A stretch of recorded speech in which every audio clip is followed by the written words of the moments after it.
Hello everybody, and welcome to our fourth reflection from Jane Williams's fabulous book, The Merciful Humility of God. And this is entitled Reigning from the Cross. So we follow Jesus from his humble beginnings through to his decisions in the wilderness to maintain his humble dependence on the Father, on being just the beloved Son of the Father, through his ministry into the final confrontation in Jerusalem. And it's sort of easy, because we know the end of the story, to flick through to that and see the resurrection and the power in the resurrection. But let's look at the cross for a moment. Let's see that and how that is God's humility and what that tells us about him and about how we walk with him. So when Jesus is on the cross, it looks like the powers that be have had their way. But it confronts us with the fact that when God acts, he acts in a way we're not expecting. We're not expecting him to be this man on the cross.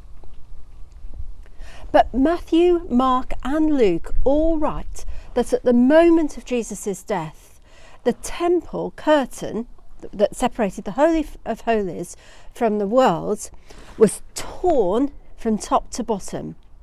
And the veil was there to kind of keep God away from the sacrilegious nature of the world, and the world away from the awesome and powerful holiness of God. And so in tearing it from top to bottom at Jesus' death, the holiness of God runs amok.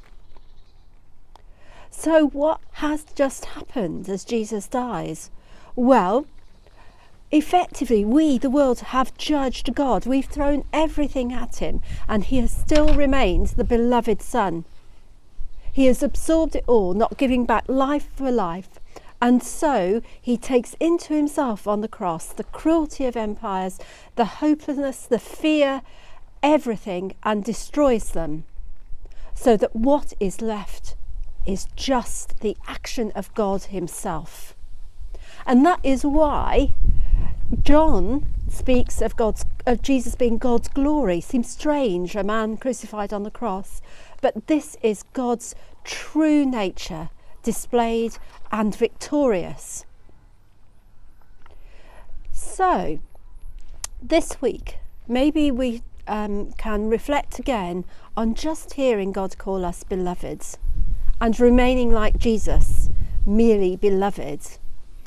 And perhaps also have a read of Jesus' interaction with Pilate in John 18:33 and following. And just notice how free Jesus is to act. And think about all those times in our lives when we find ourselves confronted by power.